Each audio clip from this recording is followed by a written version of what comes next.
Mwebazibwa abooluganda balamusizaako nnyo mwenna mu linnya lya Mukama waffe Yesu.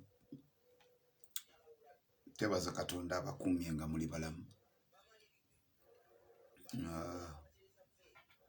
N'olwaleero linnya lya Mukama liweebwe ekitiibwa nga tuli mu Bible moment, kaseera ke tugabaniramu. Mbaaniriza nnyo Jose Oprah, you're welcome. Diana, you're welcome. Happy to see you. Nancy, you're most welcome. The watchers, may God richly bless you. Kama banjagalira abampeera ennyo nnyini ddala omukisa. Okubeerawo kwammwe kutegeeza kinene. Mwebale kubeera banyiikivu. At least you are people that have followed ever since Prayer Watch came into existence. So njagala kubasiima, njagala kubeebaza. Mubadde mujja mugoberera. N'olumu we tulemererwa okweyalinga naye lwe tuzze ne mubeerawo. Mukama abankolere bulungi. Mukama abawe nnyo nnyini ddala omukisa. Yes, Carol, you're welcome. And those that are inviting friends, mwenna at one point obeerako engeri gy'obeera omuweereza. And to me, that is my conviction. Nzikiriza nga Katonda atutadde ku nsi olw'ekigendererwa eky'okumuweereza, eky'okukola omulimu gwe nga Katonda bw'akusobozesa. Angel Matovu tukwaniriza. Becky Becker, you're welcome. May God bless you. It is a good evening. Ani ono gwendaba mu icon y'abagole. Is it Kenneth? Oh, so mugole tukwaniriza. You're most welcome in the Bible moment. Mukama abawe omukisa. I don't know whether the sound is clear. If it is clear, then we can proceed. Let's pray. Heavenly Father, we thank you for this time. We pray that you bless your word and let your word guide us in Jesus' name. Amen. Amen. Okay, last time twatunulira the book of James chapter 3. Twatunulira essuula eno ey'okusatu ne tubaako ebigambo bye twajja twetegereza. Bayibuli etuwa amagezi ng'etubuulirira, ng'etuwa counseling, ng'etubuulirira mu ngeri y'okozesaamu olulimi, era n'etulaga nti olulimi katundu katono nnyo mu bitundu eby'omubiri, naye muko kajjuddemu ate obusobozi obusobola okukoleeza omubiri gwonna ne gubukumako omuliro. Bw'otunuulira olunyiriro lw'omukaaga mu ssuula ey'okusatu y'ekitabo kya James oba ekitabo kya Yakobo, Bayibuli egamba the tongue also is a fire, a world of evil among the parts of the body. It corrupts the whole person, sets the whole course of his life on fire, and is itself set on fire by hell. So bw'atyo wannyonnyola akatundu kano ke bayita olulimi. Bw'okeberera olunyiriri olw'omusanvu, Bayibuli egamba all kinds of animals, birds, reptiles, and creatures of the sea are being tamed and have been tamed by man. Nti omuntu asobodde okufuga ebintu byonna, ensolo zonna n'asobola okuzifuga, nga n'ebinyonyi. For example, sanga ziparoti nga bazikwata ne baziteeka awaka ne zibeera nga zigoberera amateeka agaziteereddwawo. Ojja kusanga pusi ng'erina amateeka agagiweebwa n'egagoberera, well tamed. Embwa ng'eweereddwa instructions, well tamed, ng'ekola ebintu ebyewuunyisa. Embalaasi, those are tamed animals. Baba bazitadde mu control, baziteeka mu control. Omuntu ng'ekyo nno yakikola. Then olunyiriro olw'omunaana Bayibuli egamba but no man can tame the tongue. It is a restless evil full of deadly poison. Toyinza kugamba nti olulimi lw'omuntu oyo katuluteeminge tetulina byuma bya kulusibamu. Abantu abamu mwetaaga kubasibamu byuma mu kamwa. Mwetaaga kubasibamu byuma mu kamwa, otherwise mumaliriza nga you are uncontrollable. Olulimi lwammwe olulimi nga lubalagaze, olulimi lukambwe, olulimi luzibu, olulimi lukugobyeko emikwano, olulimi lwakugoba ewammo, olulimi lwakugobako ab'eŋŋanda, just the tongue. Otherwise senga tubaddeyo ne sengenge. There are people nga beetaaga kuteekako sengenge ku lulimi lwabwe. Mulimu abantu abamu nga beetaaga kuteekako makufulu, otherwise nga bw'omuliraana obeera assured nti ekigambo kyagenda okuzzaako tojja kitololeetinga, tojja kisobola. Asirika akugamba ekigambo kimu naye nga kizitowa ttani 18. So ebyo byonna ekibireeta ki?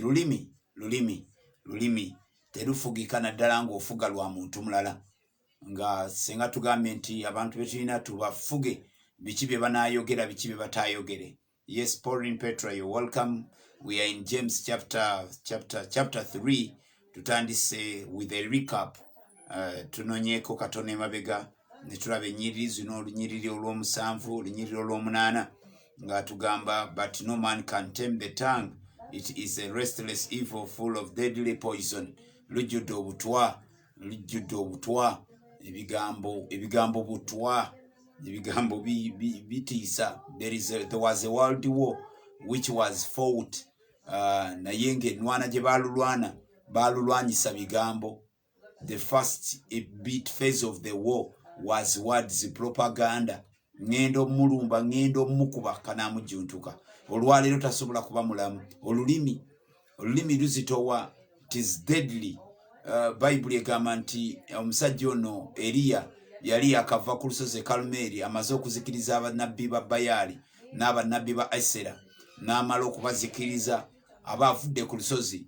Omukazi ono gwe bayita Yezeberi n'amuweereza obubaka, oba yabutesitinga ku WhatsApp y'ebiro ebyo, I don't know, oba yakozesa SMS, I don't know, oba yakuba simu lwali lukomo, I don't know, but somehow somewhere through whatever channel gye yakozesa, obubaka ne butuuka eri nabbi w'eggwanga, nabbi w'ensi, nabbi w'ebiro ebyo, an international prophet. Obubaka ne bumutuukako, lulaka nga boogera ki? Nga bugamba nti sebo Eliya osse bannabbi bange, naye obudde bunaabeera nga kampegaano, nga obulamu bwo bulinga ng'obw'omu ku abo ku bannabbi. Eliya n'awulira ebigambo ebyo n'atasigaza guts ziyinza kuyimireza ezibuuza nti nyabe Yezeberi ani gwe weepankirako, nga tayinza kukyeŋŋanga, nga tayinza gamba nnyabo Yezeberi bakundeetere nga bwe bandeetedde bannabbi. Bayibuli egamba nti olw'ebigambo ebyo Eliya n'adduka n'atuuka wansi w'omuti gwe bayita omwoloola ne yeebakaawo, naye nga ki ekimuddisiza, ekimweraliikiza, ekimukubisa amameeme n'okutundugga omutima? Bigambo bya Yezeberi. Mu nsi ebeeramu abasajja abanyooma abakazi, baali badde bagamba omukazi obukazi nga talina kyakulwanyisa, naye ayogedde bigambo. Nno kikulaga nti omukazi oyo yali wantiisa, omukazi oyo yali akutte eggwanga, omukazi oyo yali awugudde ensi n'ensinza ng'agobye Katonda mu nsi. Ng'agobye Katonda mu nsi, era influence ye, it is equivalent to a manifestation of a spirit. Yensonga lwaki bw'otuuka mu kitabo ky'Okubikkuliro ojja kusanga ng'era boogera ku mwoyo gwa Yezeberi, bakomyawo omwoyo gwa Yezeberi. Even when Jezebel was very many years ago, kitegeeza influence ye, impact ye ku nsi yali y'amaanyi. Naye eriyo abantu era nabo nga mu bo balimu omwoyo gwa Yezeberi, bavuluga, batawaanya. So Bible kyevudde gamba all kinds of animals, agambye but no man can tame the tongue. Olunyiro olw'omwenda lugamba, with the tongue we praise our Lord and Father, and with it we curse men who have been made in God's likeness. Ng'olulimi lwe lumu lwe tukozesa ogamba nti Mukama mulungi, aleluya, Mukama mulungi Katonda waffe. Bwe tumala okutendereza Katonda ate ne tuvaayo luga akasajja ako kantama oba kalifadde naye nga yeyi gwabadde atendereza kati ate gwa ayagaliza ekitonde kya Katonda gwobadde otendereza kife era ng'obuuza kirifadde. Olulimi luliddedire, olulimi lwetaaga okwegendereza. Okay, bwe yeeyongerayo atugamba nti out of the same mouth come praise and cursing. My brothers, this should not be. Abooluganda ebintu tebirina kubeera bwe bityo ng'olulimi olufulumya ebigambo ebitendereza Katonda ate nga lwe lufulumya ebigambo ebikolima. Awo nno wensinziira okubiriza abasumba, abaweereza, abakolima. That is not our office. Musumba tateekeddwa kolima. Era mba njagala kulabula ndiga bw'olabanga omusumba kolimira. If a pastor ever curses you, is not a pastor. You don't deserve to be in that flock. Togwana kubeera mu kisibe ekyo ekiri wansi w'obukulembeze bw'omusumba akolima. Ne bw'aba w'amafuta agenkana wa, ne bw'aba munene ekyenkana ki, kasita akolima abeera expired, tabeera wa mulembe gwaffe, abeera wa nnaku ezedda, aba yayitako ennaku.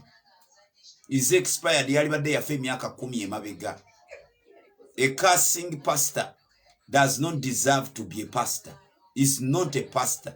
Tuba tumuwayiriza na buwayiriza. Owooluganda Apostle James is telling us it should not be like that out of the same mouth that releases praises is the same mouth that releases curses. Tetuteekeddwa kolima. Musajja tokolimira mukyalawo. Omukyala tokolimira mwami wo. Omwami tokolimira baana bo. Taata tokolimira baana. Maama tokolimira baana. Abaana temukolimira bazadde bammwe. Don't curse. Don't curse. Be mindful of how you use your tongue as a Christian. Lowoozanga ku bintu nga tonnabyogera. Lofumiitirizanga mu mutima gwo. Olumu weetekengako mu bigere by'oyo by'ogambye ekigambo. Olumu twogera ebigambo recklessly n'oyogera ekigambo naye nga kizitowa ng'omuntu ajja kirowoozaako nga kijja mulemesa n'okwebaka. Therefore, don't curse. Don't curse. Okay? So, omusumba takolima, omuntu wa Mukama takolima. We are called into the ministry of blessing. Tuyitiddwa mu buweereza bwa kuwa mukisa. To the extent nti Bible etugambye nti n'omulabe wo musabire omukisa. N'oyo gw'omanyidde ddala nti akuwalana musabire omukisa. So therefore, akamwa akakolima nga bwe kagaba omukisa kaba kaliko ekikyamu, kaba kalimu dayimooni, kaba kaliko ekikyamu. Olunyiriri luno lwa 11 lugamba, can both fresh water and salt water flow from the same spring? Nti naye gwe wali okirabyeko amazzi agawooma nga gava mu luzzi olw'omunnyo, oba amazzi agookya nga gava mu luzzi olunnyogoga? Tekisoboka. N'olwekyo kyavudde agamba it should not be like that. Okubeera ng'ate gye gwawo omukisa ate nga gwakolima. Ekyo tukirwaneko. Bayibuli bw'egamba nti tekiteekeddwa kubeera bwe kityo, kitegeeza bwe tukisanga kiri bwe kityo kiba kiriwo mu bukyamu. Era tubeera ne right ekikyusa.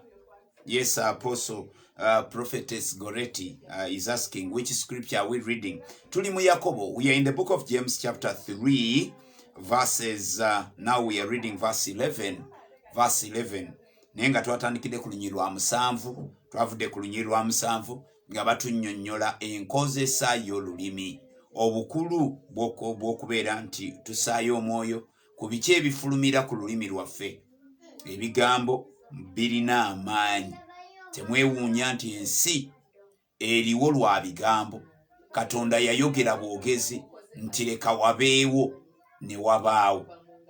Katonda mu kwogera kwe n'agamba leka wakole watya, leka wabeewo ne wabaawo.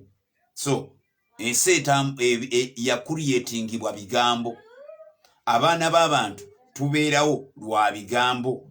Naye we choose as children of God to take the positive side, to take the side of the blessing mu kifo ky'okukola ki ky'okukolima. Era we nafudde okukola point egamba bw'obeera mu kisibo nga musumba kolimira fuluma tomusiibula na musiibula. Tomusiibula because he has disqualified himself from being a pastor. Fuluma nga tomusiibudde because alemereddwa okuyimirira mu kifo kye ekyobuweereza obumuweereddwa. Musumba ebikolimo bye tebinondoole tebijja kulondoola. Bayibuli egamba nti ekikolimo ekitalina nsonga tekikwata. A curse without a cause will never land. Tekilandinga, tekikwata. Verses 11 egamba, can both fresh water and salt water flow from the same spring? Olunyiriro 12, my brothers, can a fig tree bear olives? Nti naye mwe mwali mukirabyeko omutiini okubeera nga kati ku mulundi guno gutaddeko emizabbibu. Mwali mukirabyeko ovakado ng'akedde ku makya ng'ataddeko ffene. Ekyo wali okirabyewa. Naye omulembe guno ogwammwe oguliko mbu simanyi grafting, simanyi seeds bw'oba muziyita mutya, genetically modified seeds. Kati with genetically modified seeds tunaatera okulaba nga ebyange bibaza obutanga because they are modified. Naye Bible etukomezaawo mu concept netugamba nti omuti gukuuma discipline yaagwo. Bwe guba mutiini guteekako ettiini, bwe guba muzabbibu gubala ezabbibu. So it is expected of us. Bw'obanga wazaalibwa omulundi ogwokubiri n'ofuuka mwana wa Katonda, it is expected nti kati bulungi bwe bulina okukulukuta nga buva munda mu ggwe. Tusuubira bulungi, tukusuubira okuba nti kati luli wali muti gwa mu nsiko n'okyusibwa n'ofuulibwa omuti ogw'omu nnimiro. Kati bw'omala okufuuka omuti ogw'omu nnimiro ebibala birina kukyuka. Bayibuli egamba mu Balumi essula 11 that we were wild figs, we were wild olives. Twali mizabbibu gya mu nsiko, ne batusalayo ne batuleeta ku muti ogw'omu nnimiro, ne batuleeta ku kikolo ekituufu. So nga tudde ku kikolo ekyo tuteekeddwa okubala ebibala ebitusuubirwamu, byetuteekeddwa okubala. Okay. N'abuuza n'agamba, grapevines bearing figs, neither can a salt spring produce fresh water. N'agamba statement enkulu gy'akoze mu passage eno kwe kugamba tekiteekeddwa kubeera bwe kityo. Bw'owulira ng'obubi bugolokoka mu ggwe, obubalagazi, obukyayi, obusungu, obutayagaliza, nga tonnabo implementinga, nga tonnabuteeka mu nkola, ky'okijjukiranga tebiteekeddwa kubeera bwe bityo. Olumu ne weefuga n'osiba omutima okubeera ng'ate obubi tebutambulira. Tofuuka agent waabwo, tofuuka transporter ow'obubi. Mukama yeebazibwe. Okay, today I want us to look at this. We have to finish chapter 3. We have to finish chapter 3 in the next few minutes. Tujja kuba tumaliriza chapter 3 eno. Then I want to look at this subtopic which is called the two kinds of wisdom. The two kinds of wisdom. Amagezi. Abooluganda amagezi. Amagezi nga tukola emirimu gye tukola twetaaga amagezi. Weetaaga amagezi. Kikimu ku bintu by'endowooza bye tulina okusabiranga buli lunaku. Noga Mukama mpaayo ku kigeera ky'amagezi. Give me wisdom. Mukama mpa amagezi. Ne tusobola okubeera mu nsi. Ne tusobola okukola Katonda by'ayagala tukole. We ought to do it with wisdom. Nga tubikola n'amagezi. Okay. Mu nnyiriri zino ndooza lunyiriri 13 paka ku 18 kwe wali ebigambo bino nga Yakobo atuwa ebintu ebikulu bye twetaaga. Ebintu ebikulu yakoonye ku nsonga avudde waggulu kankweko just a brief abatagoberera bwe twali mu sula eyasooka Yakobo yasimba nnyo essira ku nsonga ya trials ne temptations nti ebikemo n'ebigezo bijja kujja bw'obisanga tugamba nti olabika tonnayingira bwakabaka bwa Katonda okyali mu bwakabaka bulala biri mu bisangibwa mu bwakabaka bw'obisisinkana bw'otagamba nti ndabika saayatula bulungi neetaaga nziremu okwatula wayatula bulungi naye eno gye wayingira ebigezo trials and temptations are part of the journey then ekirala n'atugamba ebintu kati nkuwa highlights n'atugamba ebintu ebikulu mu lugendo buno olw'ekikristaayo ebintu ebikulu tugambye trials and temptations tuzisuubira bwe ziba zizze tuzihandolinga tutya yatugamba tuzibalenga okubeera essanyu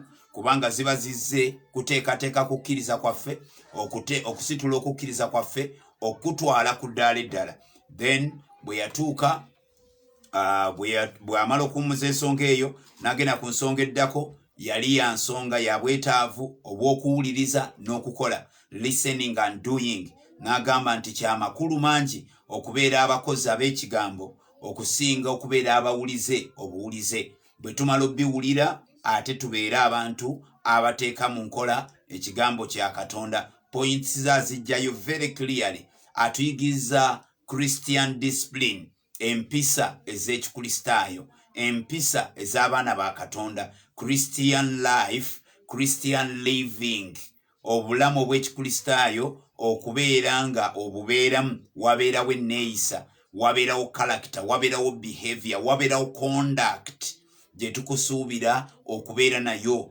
mubeera mu maka nga makristaayo tusuubira a certain conduct wabeerawo bye tusuubira oli bw'agiva ng'ava mu maka masiraamu wabeerawo ebimusuubirwamu bw'ajja ng'ava mu maka masamize wabaawo ebimusuubirwamu namffe bwe tuba tuli presentize bwakabaka bwa Katonda there is what is expected of us si mu kubeera bubeezi nga tukyeyatulirako nga tukyeyogerako naye ne mu nneeyisa yaffe batugambye ekigambo kye bayita okuwuliranga kikulu ate bwe tumala okuwulira tubeere bakozi ab'ekigambo tubeere bakozi amazima gennyini mbabuulira amazima ab'Oluganda ne tumala tusalawo mu mitima gyaffe ne tumalirira ne tubeera abantu abateeka mu nkola ekigambo ky'ekigambo kola obulamu bwaffe bujja kubeera bulala ekitulemesezza okulaba emikisa gya Katonda ekitulemesezza okulaba okubotola kwa Katonda luli awo olutalo luli awo amazima tugamanyi naye okugakola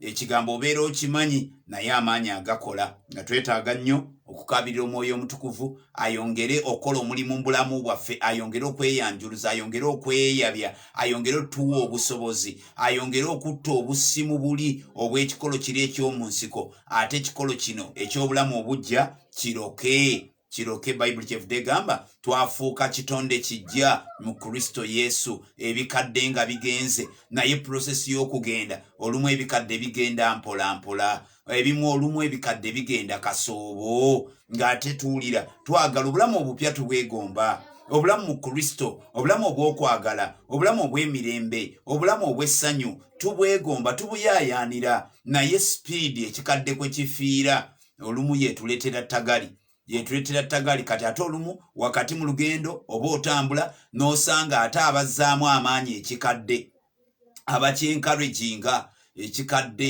nga bakizzaamu amaanyi bw'aba akuzanyisa musomereza buli eya 35 takuzanyisa omulokole bamuzanyirako nja kukolimira nze ŋŋendako mpola kati buli tusanga amasomo bwe gatyo agayigiriza bwe bakolima agayigiriza bw'oyinza okumuddiza takutomuviirako awo mulage nti naawe toli wakuzanyirako bwe usanga bwe bityo bituntumula kiri ekikadde kye batugambye nti ebikadde bigenze kati ku stage we tuli tuba twetaaga gamba nti ebikadde bikomyewo nga bikomyewo bulamu obw'obukyayi bulamu obw'obutayagaliza obulamu obw'obukodo nga bikomyewo nga birose muntu omu yali ku social media okwo ku mitimbagano egyo mu WhatsApp groups ez'enjawulo ne online churches ez'enjawulo ng'agenda abuulira enjiri temuwa kimu kya 10 buli lwe muwa ekimu eky'ekkumi muba mugaggawaza basumba ekimu eky'ekkumi te muzikwate muzirye mukolemu mweguliremu obugoye mubeere nga mwerabikira bulungi bambi olwo n'omanya nti ekikadde kikoze kitya kikomyewo kubanga Katonda tetuwa abasumba tetuwa 10,000 kubanga tuba tubiwa bo. Eyo point nkulu. Abasumba tetuwa 10,000 kubanga tubiwa bo. Teri musumba deservinga kuweebwa kimu kya 10. Kimu kya 10 kiba kya Mukama. Ate era tukiwa lwa nnono ya Katonda gy'agambye nti Katonda akiyimirirako n'attracting omukisa mu bulamu bw'omuntu. Katonda akiyimirirako akikozesa n'atugema kye bayita omululu n'agema n'aloga mu ffe natta. Buli kintu kyonna okufa bwe kiba kyakufa mu ffe waliwo ebiteekeddwa okukolebwa. Baliwo ebiteekeddwa okukolebwa. Bw'oba onotta amalala olina kwetoowaza. Bw'oba onotta obukodo olina kugaba. Bw'oba onotta obukyayi olina kwagala. Ebyo bibala nno byonna. Ebimu bya mubiri ebirala bya mwoyo. Eby'omwoyo birina okutta eby'omubiri. Oba eby'omubiri birina okutta eby'omwoyo. Kisinziira sayidi ki gy'osinga okuliisa. Bw'oba mulimi sayidi gy'owa ebigimusa yegimuka. So batugambye tubeere bawuliriza ba kigambo ate tubeere bakozi okusinga ne bwe tukiwulira. Ekirala point eyokusatu Yakobo gy'atugirayo eri abataaliwo twatunulira yatugirayo point eya okwavoidinga ekintu kye bayita favoritism, okusosola mu bantu.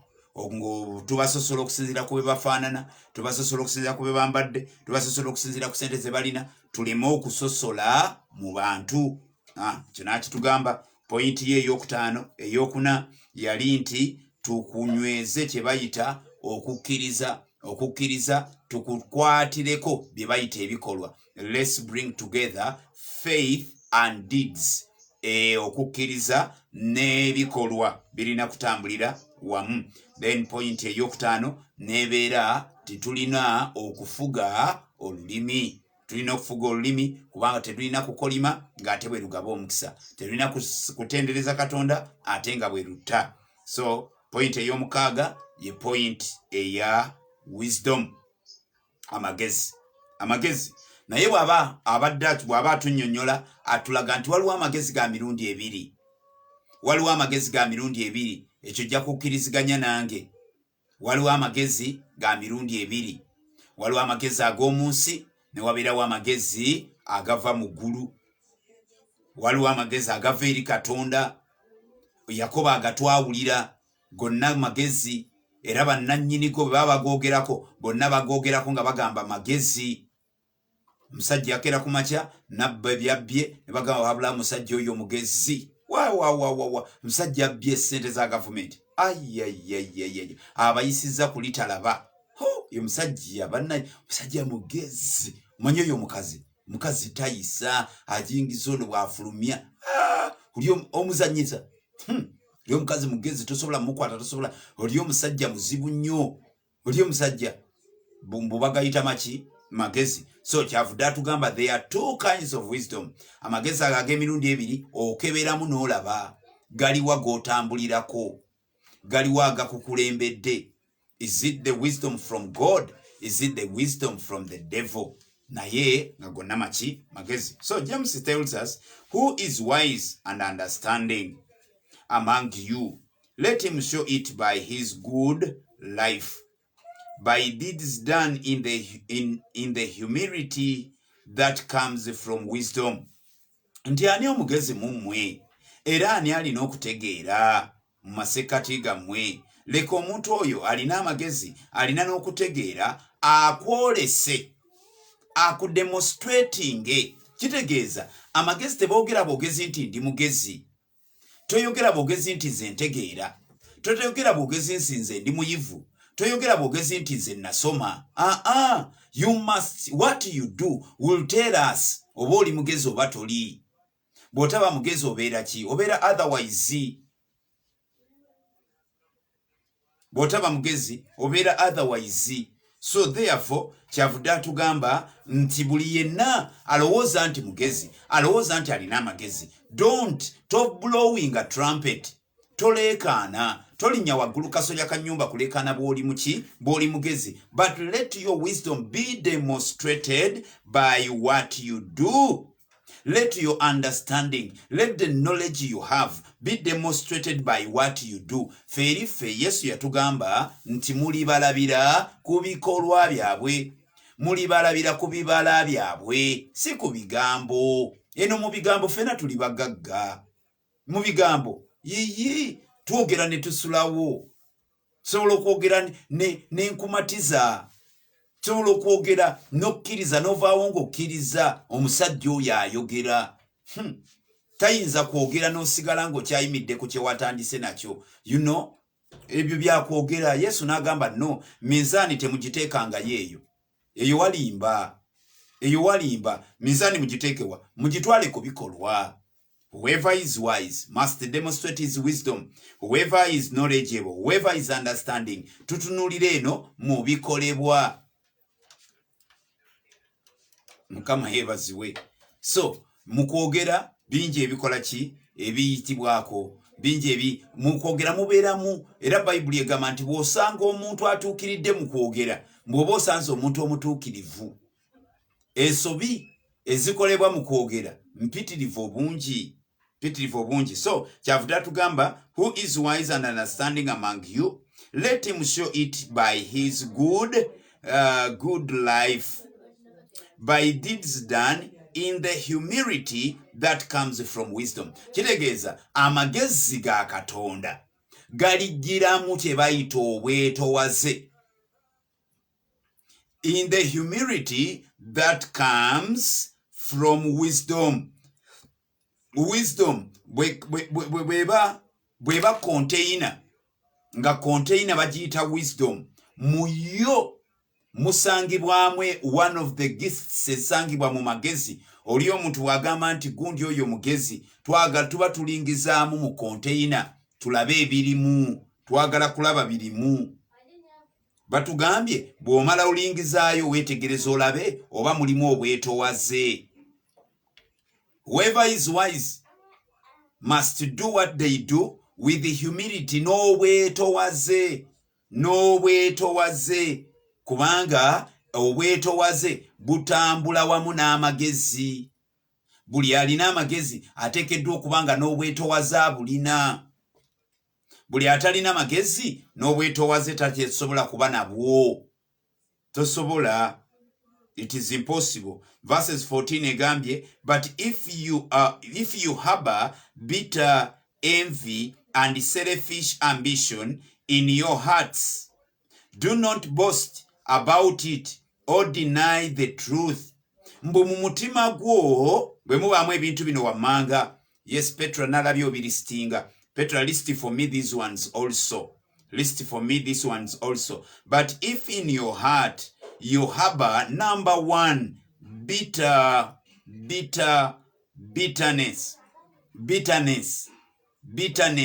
obukaawu, bw'okeberayo n'okuba toki mu mutima gwo ng'eriyo bino wammanga, bitterness about someone, bitterness about a certain group of people, bitterness about a certain family, bitterness about a certain tribe, bitterness nga gwe obukaawu butambulira awo, buli mu mawanga.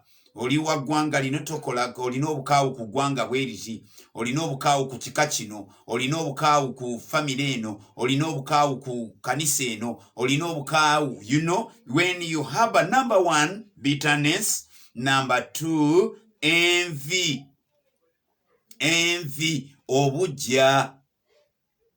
obujja ndoza ye envy, obujja, ng'olina obujja, ng'omuntu bw'agula akagoye akapya kikutinkuula omutima, kikumalako emirembe, ng'olina obujja, bw'olaba afumbiddwa owulira ng'oyagala kwekuba mpi, owulira ng'oyagala okole buli kyonna ekisoboka obiremese, obisaziseemu, obiziyize, nga you have bitterness, ng'olina envy, ng'olina obujja, bitter envy and selfish ambitions in your hearts. Kino ekisembyeyo, selfish ambitions in your hearts. Bannaye we wabaayo ekintu ekiridde wabaayo ekintu ekitta omulimu gwa Katonda, wabaayo ekintu ekimenya ekkanisa, wabaayo ekintu ekiwabya abaweereza, wabaayo ekintu ekijja ku mulamwa, bakiyita selfish ambitions. Selfish ambitions, ebigendererwa ebyokweyagaliza, nga byonna oyagala nze, nga gwe nzeewo ye focal point, ye fulcrum, nga ebintu byo byonna bitambulira ku nze. Selfish ambitions, nga because ambitions byebiruubirirwa, ebintu by'oluubirira okutuukako, ng'ebintu bye tupursuinga mu bulamu tusettinga goals. Mu bulamu you ought to be ambitious. We olina okubeera ng'oli ambitious. If life will be meaningful, obulamu bwe bunaaba bwa makulu gy'oli, obulamu bwe bunaaba bwa makulu gy'oli, njagala kukubiriza, njagala kugamba mukwano gwange, muganda wange, oteekedde okubeera omuntu ali ambitious. Oteekedde okubeera omuntu ow'ekiruubirira. Naye omuwandiisi atugamba wakati nga tubeera ambitious, wakati nga tubeera n'ebiruubirirwa, wakati nga tubeera ne bye tuyaayana okutuukako, bye twagala okwakivinga, atukoshonize never put, never store up. Toterekanga mu mutima gwo kye bayita selfish ambitions, nga byokola obikola kwekusa, kweyagaliza. There are people that are full of self, nga byonna bigwera ku ye, ng'asobola bw'aba mu buweereza asobola okukaliza eggwanika ly'ekkanisa as long as bitambulira ku ye, ayagala kino ayagala kiri, nga ambitions ze nga ziri selfish. People that are selfish, mu bufumbo bibeerayo ng'omusajja ali selfish, afaayo ye bimugasa bimuzimba ye byonna bivugira ku ye, omukyala ng'ali selfish. Selfish ambitions, nga nebyoluubirira, nga bw'ogenda mu ddiiru eyo ofa kimu gwe. It's all about you. Don't harbor selfish ambitions in your hearts.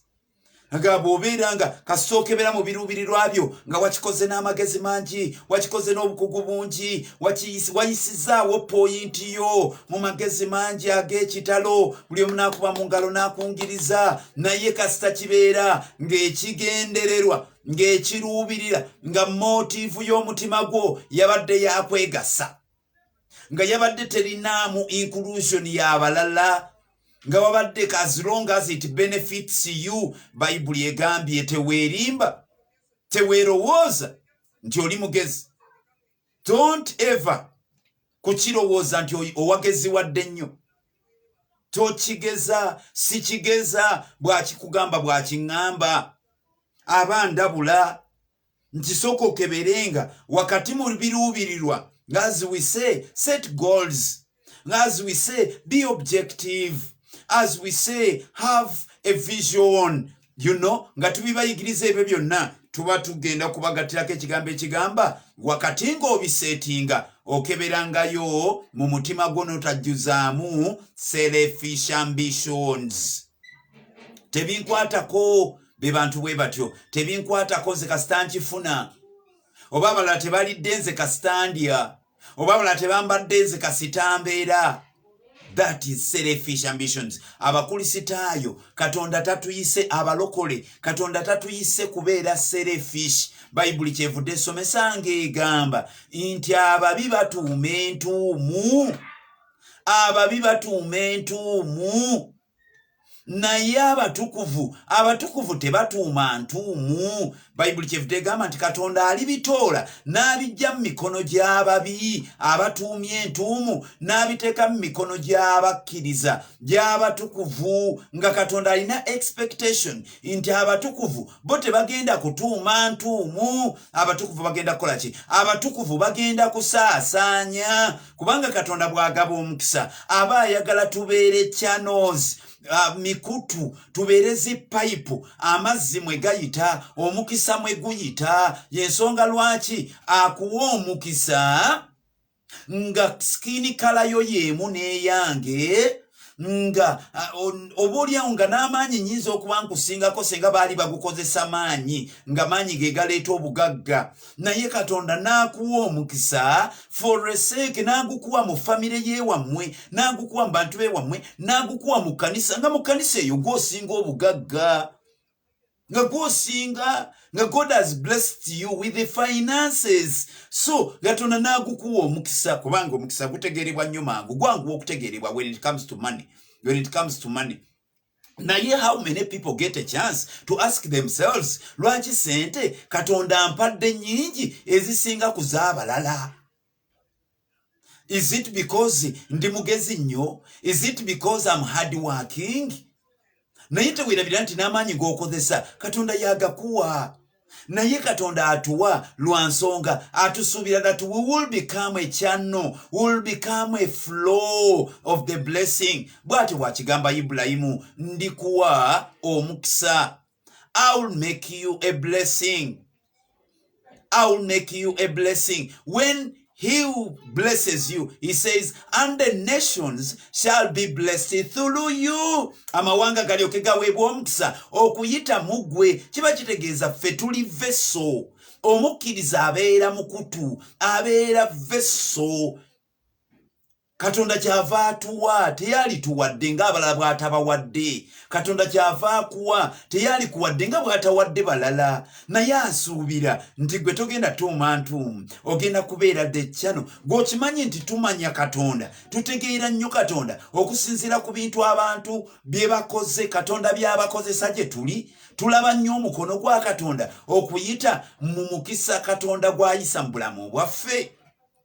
So, Katonda tatuyita kutuuma ntuumu. God calls us, he blesses us to bless others.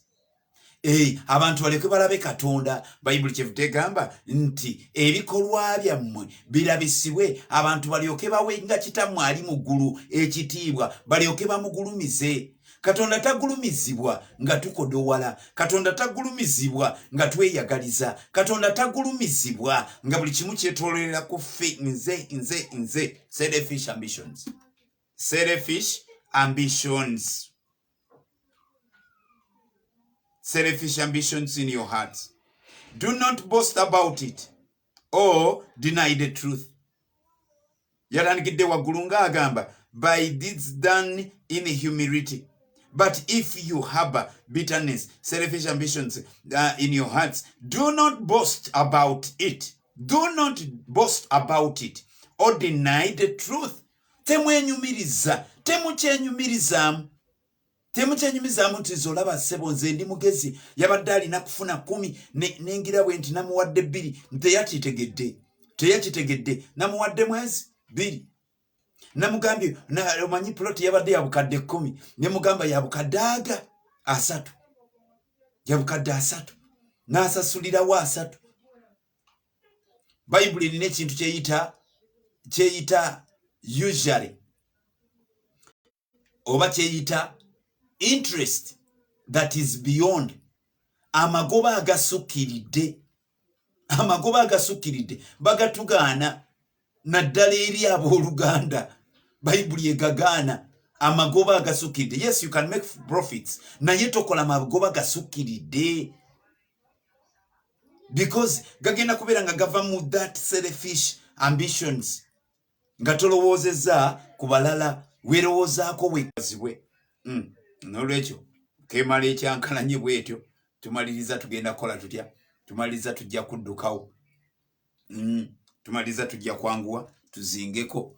Erabika yatufuukidde kati ye tayima bw'eraba tuluddewo ng'ekola etya nga ezikira. Okay, so kyavuta tugamba tetwenyumiriza, don't boast about it or deny the truth. Such wisdom does not come down from heaven, but is earthly and spiritual, of the devil. Olunyi lwagala kusoma mpola mpola. Lwagala kusoma mpola mpola. Tyo wange teweenyumiriza. Kyomanyi namuyisiza kulitalaba. Teweenyumiriza ng'otwala ebitali bibyo. Teweenyumiriza ebyali badde byabamulekwa n'obyewa. Teweenyumiriza. Don't boast. Don't boast. Abnormal prophets. Don't boast. Teweenyumiriza. Don't deny the truth. Lekana kwerimba. Lekana kwerimba. Tochigeza. Chumanyi nafubyo okulaba nzo manyi simulabula nzezo manyi sizukusa muogera bwe muti sizukisambwa yebase de sizukusambwa yebase kati n'okuvuma n'okugattako animbwa. So Bible egambye those things you do out of selfish ambitions, nolemesa embaga ya munno out of selfish ambitions, nolemesa okwanjula kwa munno out of selfish ambitions, nolemesa business ya munno out of selfish ambitions. Gaweyagaliza n'ogaggawala nsine kuba mu ngalo bw'ogaggawadde naye ng'engeri gy'ogaggawadde Katonda yali aleese omukisa ogwo obeera omukisa eri abalala ne bobeera nabo ne beerya enkuta ne babeera nga bali mu mbeera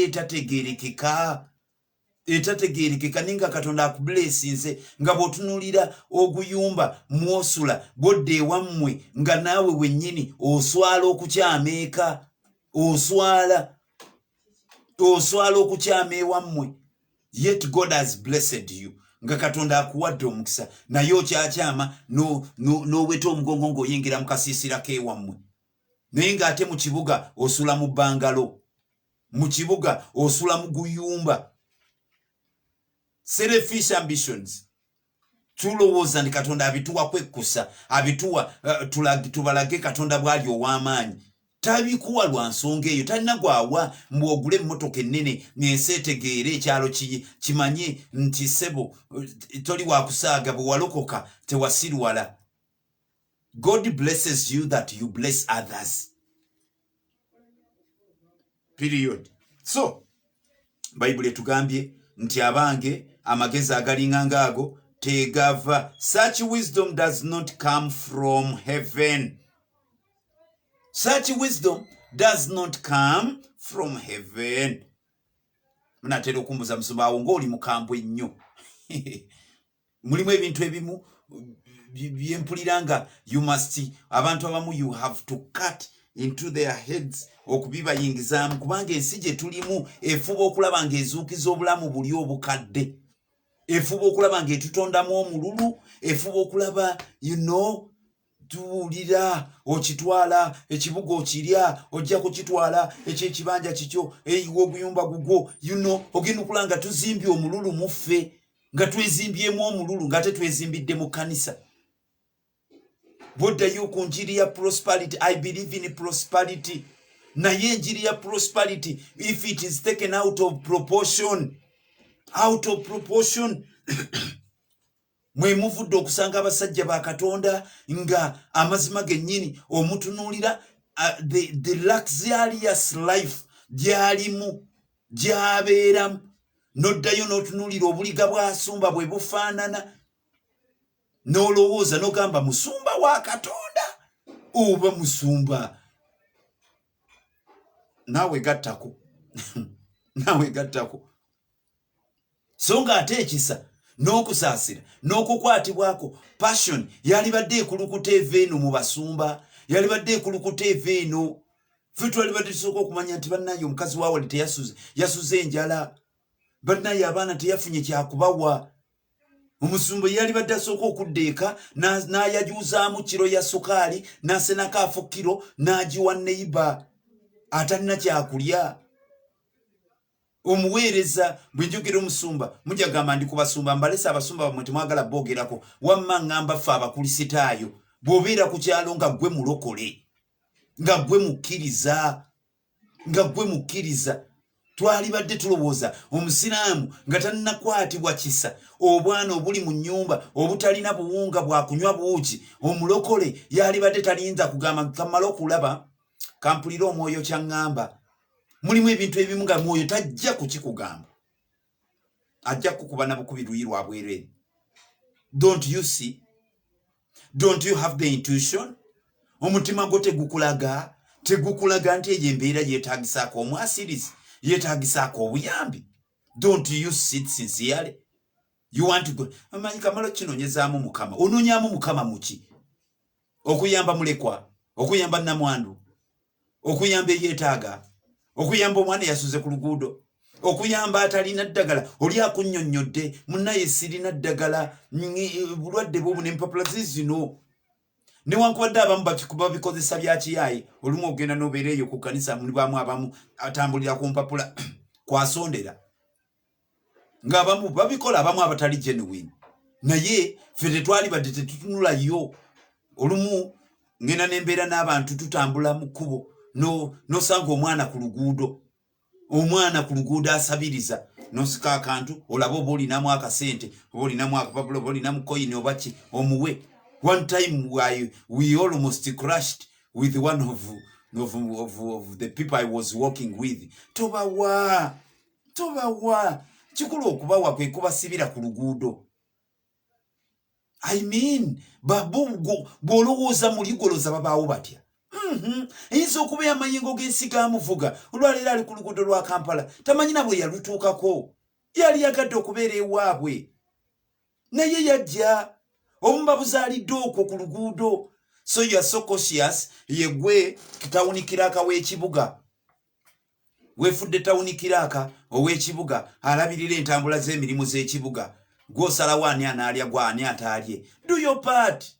For you, wolaba obwetaavu w'oteeka. That is what God has given you. It is the gift God has given you. Tobuwa bugenda kugira bujja kusemberera emmotoka. Mmotoka kibaati. Emmotoka kibaati. That is emmotoka kibaati. I will tell you the truth. Jita mu kisenyi gendo yiteno wansi wagenda kwebwayise olabije bwe babipanza abo very useless nga tosobola na kujjukira ani yali nnyiniyo. So si bikulu nnyo, si bya makulu, bikozesebwa bya wano ku nsi. Never be tempted to think bwe mmotoka kya bugagga. Nolaba olinga mukambwe nnyo abaana abo tebakwata ku mmotoka yange bajja gikoloba. Ekibaati ekiwedde emirimu. So kirungi beera nayo mu bulungi bwayo, naye togitreasuringa kusukuluma weeyinza kukoma. Togitreasuringa. Jja kuddugaza emmotoka mujja gikolobola mujja kukola ki. So abaana bali ku luguudo tamanyi bwaba ne bwaba mulalu. I remember those days nga twakalokoka nga batubuulira batugamba omanyi bw'owa omulalu kati engeri gy'aliko emizimu sente zo oba kwegamba sitaani aba agenda kukozesa omulalu oyo afune enkwaso. Ndio baba batusomesanga biki? Mbu omulalu bw'atwala sente ezo sitaani aba afunye enkwaso kati oba ojja kwavuwala.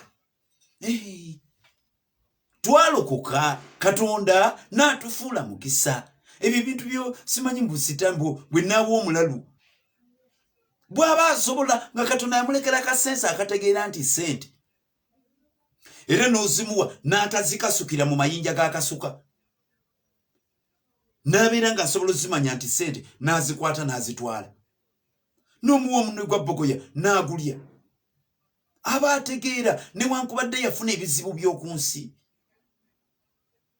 Therefore bw'ofuna ekyokulya kimuwe. Ani alimuyamba gwe bw'otaamuyambe? Gw'omukkiriza bw'onooba okungiriza nga obunene bw'emizimu egimulimu busukuluma obunene bw'amaanyi agakulimu agalwanagana n'emizimu okugiwangula, then muba mwewuunyisa balokole. Muba mwewuunyisa nti bye mwogera birala ku bye mukkiriza. When you get chance, give.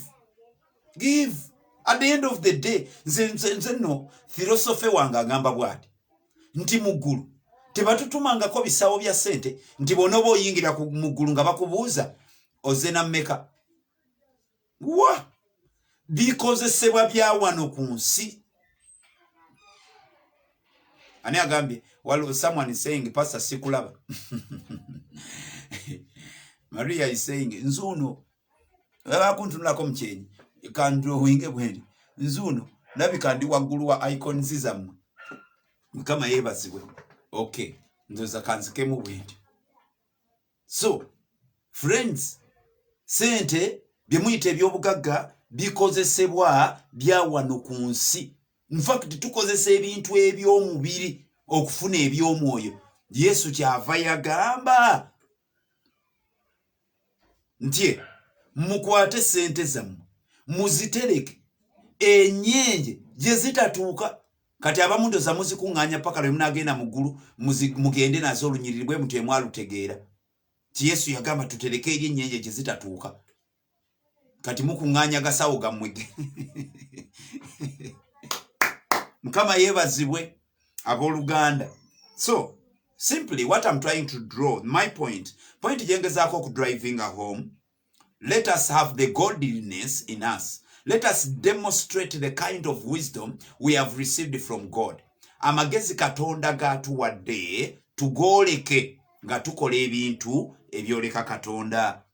Abantu bibanatunulira ne balaba Katonda, ne bafuna Katonda, ne bategeera Katonda. Okay, so agambye such wisdom does not come from heaven but is earthly. Magezi ago gaba ga mu nsi, magezi g'omululu. Pastor yali Pastor Alex yagamba nti omululu n'obukodo bitambulira wamu bya Luganda. Mbwe omululu gwo gukola gwa kukuŋŋaanya. Ako bakampe nako kange nako kange nako kange. Ate obukodo musirikale ateekako ssengenga, ateekawo abeerawo n'emmundu akuuma bye bakuŋŋaanyiza. Mululu byakuŋŋaanya, bukodo yabikuuma. So kyavudde atugamba nti amagezi ago gaba tegava mu ggulu, gaba ga mu nsi. Ekirala gaba ga siga mwoyo, unspiritual. Siga mwoyo amagezi ag'okululunkanira buli kantu. Siga mwoyo. It is not spiritual. It is not spiritual and it will never be spiritual. Ekyokulala, ekyokusatu, ng'ogyeko okuba nti siga mu ggulu. Ekyokubiri nti gaba ga mu nsi. Ekyokusatu tegaba ga mwoyo. Era ekyokuna gaba ga Sitaani. It is of the devil. Bannaye tuddeyo twekizamininge twekebere bulungi. How much of the devil's wisdom do we have? Do we operate with?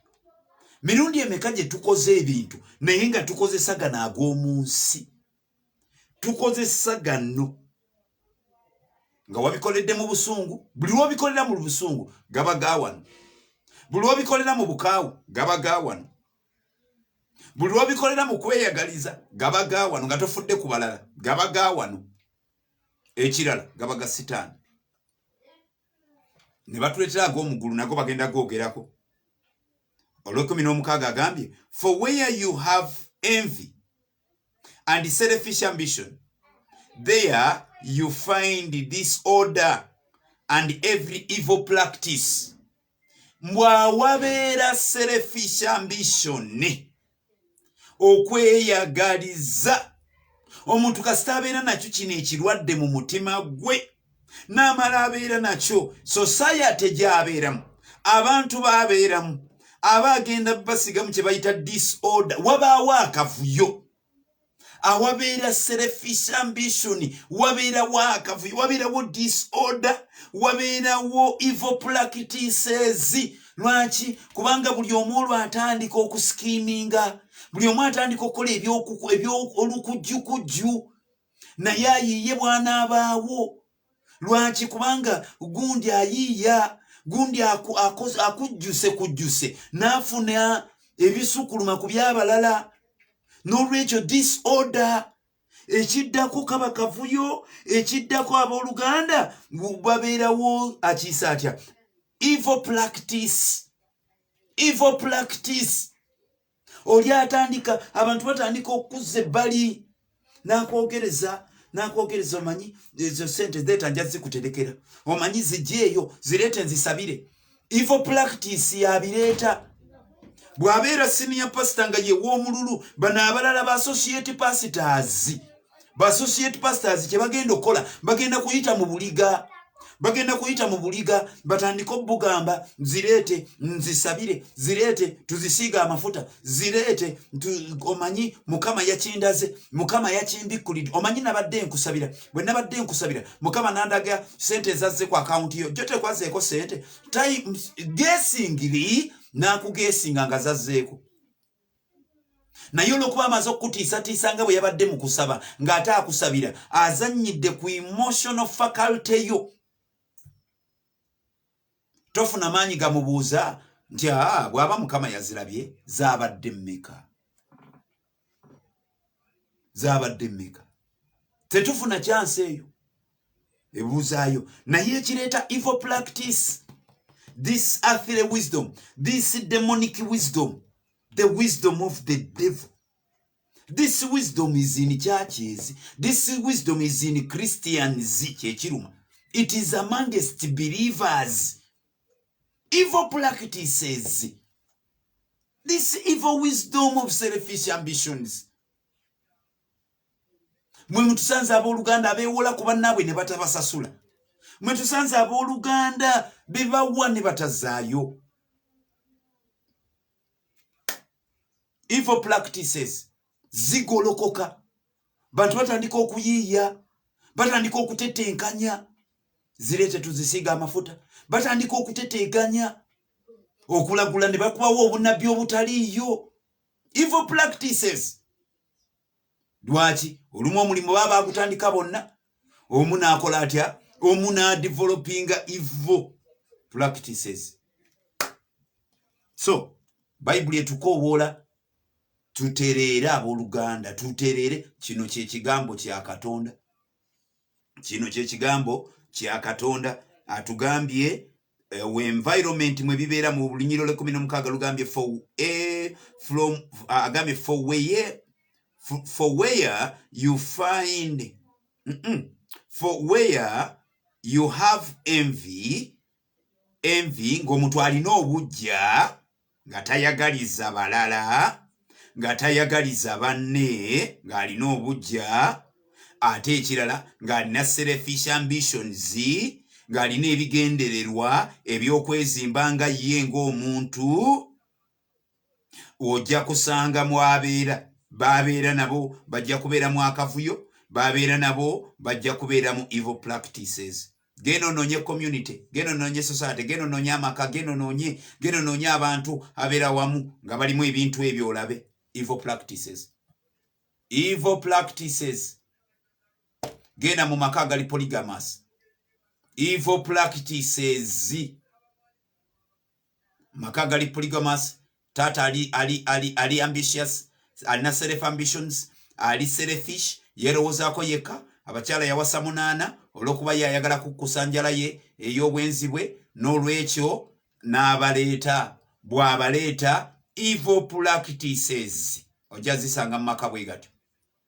Waliwo ajja genda ku ddogo, waliwo ajja genda mu kino, oli ajja kukola bw'ati okulimirira, okwogera obubi, abantu babanoonya ki popularity, babanoonya okwegula eri omukulu, beewoomereza, bakola batya. Evil practices ojja zinoonya, ojja zisanga mu environment eyo. I'll tell you the truth. This is the word of God. Verses 17 tumaliriza with verse 17 and 18 will be done. Agambye, but the wisdom that comes from heaven is first of all pure. Petra, you are the secretary of today. You are our clerk. Simanyo chaliwo oba wagenzedda. Petra, where are you? You raise up your hand if you are there. Petra, okay. Oba Oprah, you were putting down notes. Verses 17, Bible egambye, but the wisdom that comes from heaven is first of all pure.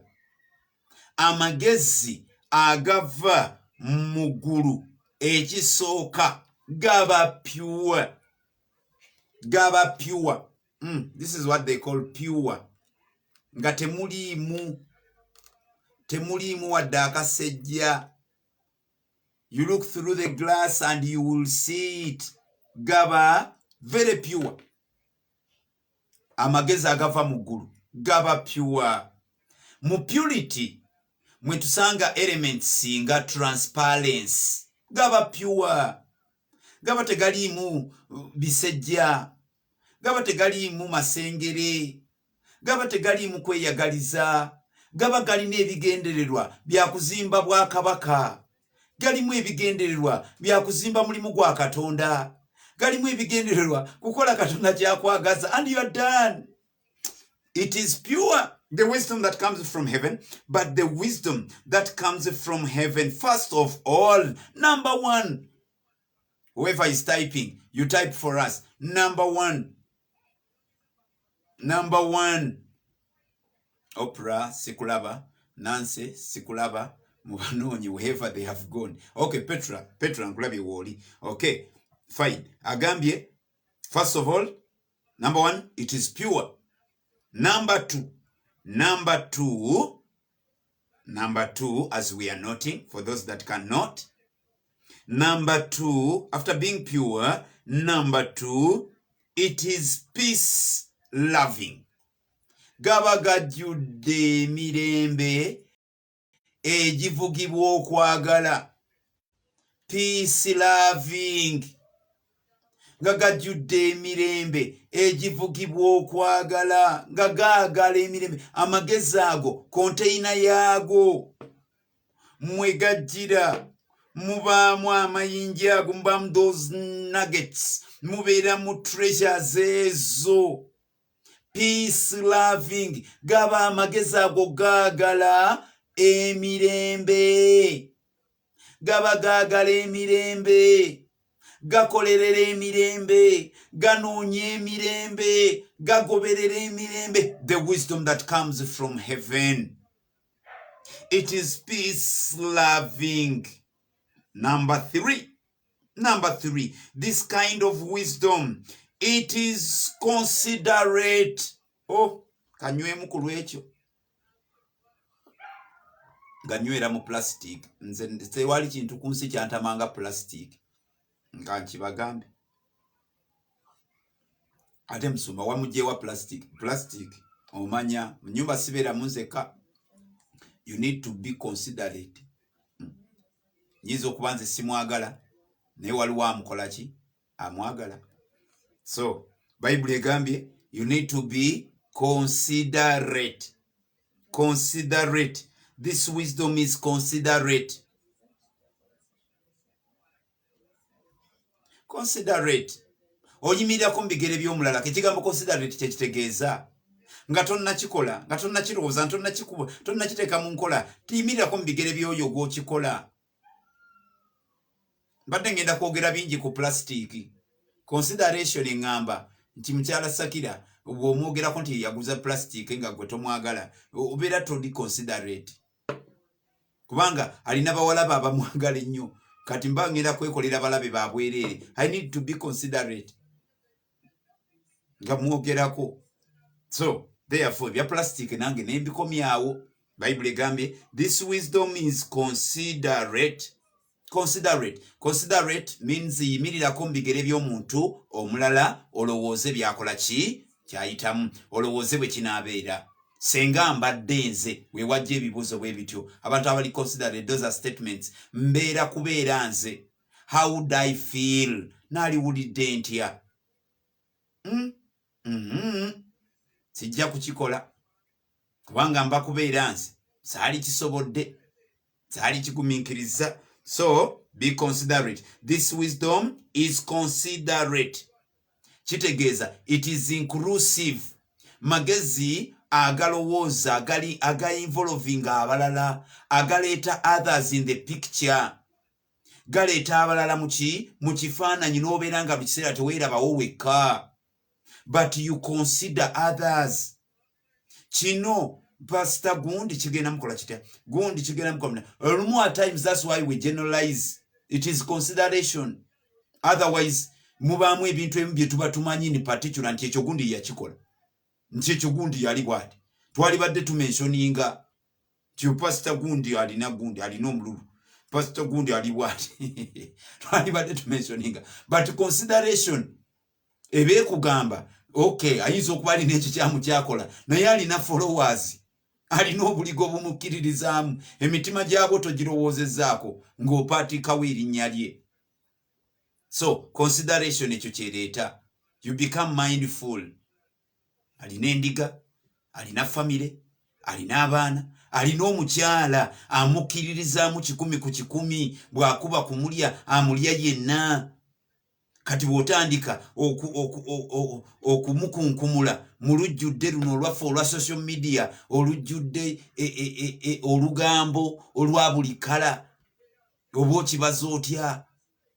The wisdom that comes from God, the wisdom that comes from heaven demands consideration. Ebe ekubanja okubeera considerate. Be considerate so as to express the kind of wisdom that comes from God. Atawo awo mingi nange sisobola gamba nti I've excelled in this wisdom. At times I've not been considerate. There are times I'm so selfish. Nempulira nga njagala kunoonya Mukama. Therefore nensulayo mu kanisa nga nze njagala kubeera mu kusaba. What about mukyala Sakira? Mwana w'abandi wamuleeta kumubonyaabonya. Considerate. At times you are divided between the two. Nojjukira Pawulo bye yagamba nti mbabuulira mazima, for you who want to get married, mwabaagala okuwasa, you'll suffer many things. Sijjukira, I wanted to make a paraphrase. Paulo statement enkola gye yajogeramu ng'agamba I will spare you this. Mujja kuba n'ebyokubonaabona bingi. Mwabaagala okufumbirwa, beera ready okumanya kino nga tonnagenda mu bufumbo tiwabaayo ebyokubonaabona. Waliwo lw'oyagala okole bintu byo naye obufumbo nga bugamba toli weka. I would wish to go to a prayer mountain and spend a month there. Nga ndi mu kusaba nsoma bayibuli yange bwe neebaka bwe nzuukuka bwe nsoma bayibuli. I would enjoy that life would be the best for me. Naye consideration ebe ekugamba please n'okuggyako bujja essimu n'aligiggyeko naye obeera totadde mu consideration. Waliwo ayagala okukubira alina ekimunyiga, waliwo akwetaaga, waliwo akola bw'ati. Consideration. But as much as wakati nga tukola consideration again tetugimixinga na kumanya ate Katonda olumu kyaba atwagaza. We ought to stand on God's will and we do what God has required us to do. Naye bwe tubeera nga ffenna tusobola okibalansinga n'omanya katugeze kaneegweko example. Mukyasakira n'amanya nti kati ali mu kusaba oba nange nemanya nti teyeewulira bulungi. Considerate abafumbo, considerate. This is not a marriage conference. Then number what? Tuli kuchakumeka. Pure, peace loving, considerate. Number 4. Submissive. This wisdom that comes from God, the wisdom that comes from heaven, it is submissive. The wisdom that comes from God, it is submissive. Gakakana. Gakuyigiriza okukakana. No kakana eri mukamaawo. No kakana eri abakutwala. No kakana eri omusumba wo. No kakana. It teaches you to submit. You can't claim to have heavenly wisdom nga tonna submission. Contain eberi n'ekijibulamu. Okay, I said we want to wind up. Say, okay, submission. Then another thing is, it is full of mercy. Gana magezi agava mu ggulu gabeera full of mercy. Gaba gajjudde okusaasira. It is full of mercy. The wisdom that comes from heaven, it is full of mercy. This wisdom that comes from heaven, it is tugamba, it has good fruit. Gabeera n'ekibala ekirungi. Gana magezi agava mu ggulu. Actually kambabulire buli point gye bakola wano, it is worth a sermon. It is worth a day's sermon. That's why in requiring Petra to listing ebintu ebyo. We will have one by one. Gamba tusome ku kimu nga tunoonya scriptural backup eziwanirira ensonga ezo. We will find very many. So he says it has good fruit. Another thing, it is impartial and sincere. Gaba tegasosola mu bantu. It is impartial. Tegasosola. It is very sincere. It's a kind of wisdom. When we had just said, we tried to akatandika, all our hands were up nga tugamba Mukama, give me wisdom. So it is after this exposition, then you come to know how much you are indebted of this wisdom, how much you are in need of this wisdom. Gana magezi ngetaga ogetaga netumala tubeera nago netumala tugafuna mu bulamba bwago, ensi teyinza tukalubirira, obufumbo tebukaluba, obuweereza tebukaluba. It is impartial and it is very sincere. Gaba gamazima, sincere. Then verses 18 says, peacemakers who sow in peace raise a harvest of righteousness. All right, we've listed them. Ebyo ebintu abooluganda tubisomesa abaana baffe, tubigambe baganda baffe, tubitambuliremu, tubinoonye, tukabirire Katonda. Senga ebimu ku bintu ebitusuza mu kusaba ng'ebyo tugamba, Mukama nyamba, give me that wisdom, nga bitukabya, nga bye bitusinza, naye tubeera mu kusinda, Mukama akanakalega nkakooye ekiro ky'olwaleero, Mukama kinkolere, ompeeyo akagundi akomunda biki notuna. Waliwo ezimu essala z'otuna n'ogamba naye singa tumanyi nti prayer is so valuable, too costly, ne tutasaba bitali bya makulu, ne tukabirira ebintu bino, okubeera impartial, okubeera peace loving, okubeera n'omutima ogwo ogwagala emirembe, okubeera n'omutima ogwo ogutasosola mu bantu, okubeera n'omutima ogw'amazima, ng'abantu bonna bagamba omusajja oyo w'amazima, omukazi oyo w'amazima, mwesigwa. God bless you. N'obugalo bwange gye muli. Thank you for your attendance. Thank you for the class. Thank you for the Bible study. Bwe tumala okubiwulira, ebbanja temulyerabira byakubiteeka mu nkole. Ebbanja lyo temulyerabira byakubiyaayaanira. Biyaayaanire, bisabe, mubifumiitirizeeko, tubifumiitirizeeko emisana n'ekiro. Bayibuli egamba bwe tutyo bwe tunaakulaakulana, bwe tutyo bwe tunaalaba omukisa, bwe tutyo Mukama bw'anaatuyamba. God bless you. Love you so much. We are here tomorrow. Sawa 2 tujja kuba tutuuse. You can share the message, you can like it, you can invite a friend. God bless you. Nekisa kya Mukama waffe Yesu Kristo n'okwagala ku Ayi Katonda n'okusa ekimu okw'Omwoyo Mutukuvu bibeere naffe ffenna n'eri abooluganda bonna emirembe egitaggwaawo. Amiina. Nze mbasiibudde. You can wave to me as we call it a service. Thank you, everyone. Thank you for today. God bless you.